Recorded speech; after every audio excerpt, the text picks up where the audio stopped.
Morning, Jake Livingston, operations with the Alaska Type 1 team, and I'm going to give you an update for the Cedar Creek Fire East Zone for Sunday, September 18th.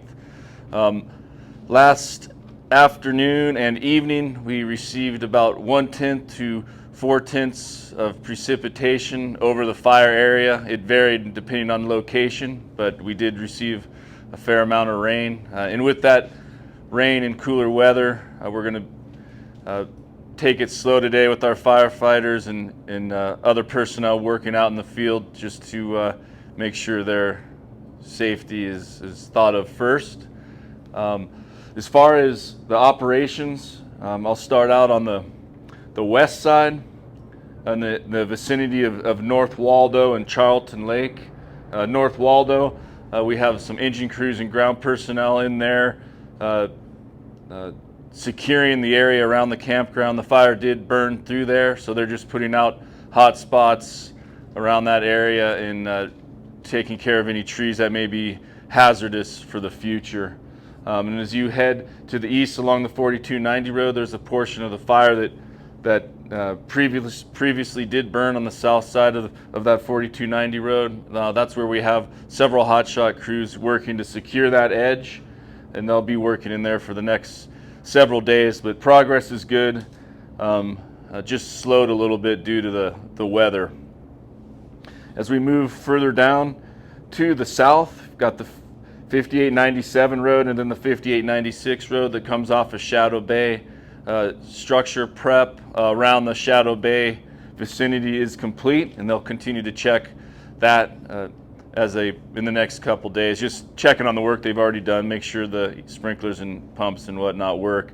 One thing to mention though, of the 115 pumps that we have on this side of the fire set up, we have winterized them. We don't want them to freeze and break, so that means we just empty the water out of them every day at the end of shift.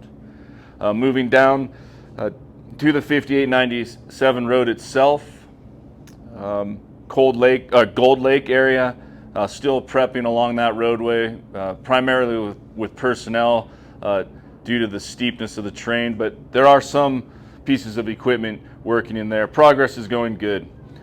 As far as Odell Lake, all the structures around that, in the next several days, all that will be complete. They're just waiting on some key pieces of equipment such as sprinklers. And so they continue to improve on what they've already done, and just as that equipment comes in, they'll set it up. And then moving further to the east, Davis Lake, Pine Butte, Ranger Butte, that area, there's the 4668 road and the 4660 road that runs between the Highway 58 corridor and the Cascade Lakes Highway corridor. They're working on the north and west side of that, clearing the debris, cutting any trees they deem hazardous. About 50 feet in right now, then they'll widen that later after they get that first initial distance. And again, it's equipment and crews working from both ends, working to come together, meet in the middle somewhere around Davis Lake. As far as the Cascade Lakes Highway corridor, Ketch Butte area, Crane Prairie Reservoir, that corridor, still equipment and personnel working south along that from a point near Crane Prairie Reservoir, but they're using crews and equipment to work on that shaded fuel break 100 feet in on the west side. Again, just removing the dead and down material and keeping a 40-foot tree spacing. So again, not removing everything, just keeping a shaded fuel break there. Then as you move north up the highway, there's other groups of crews and equipment working, doing the same thing. And then during the day, this is closed to firefighter through traffic just because of all the heavy equipment. As far as Cultus Lake and Cultus Mountain and Little Cultus Lake, as I mentioned before, all the structure protection measures are complete there.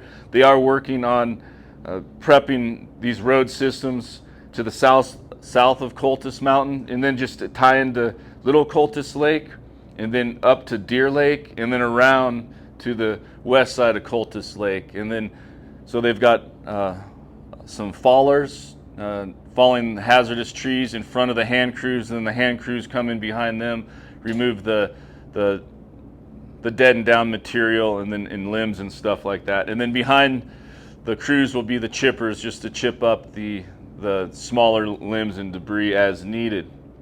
Again, all these values at risk along the Cascade Lakes Highway corridor, the majority of those have been prepped and completed. So they're working on improving what they've already done, and there's a few other small little sites, trailheads and whatnot that they're working on to put up protection measures on.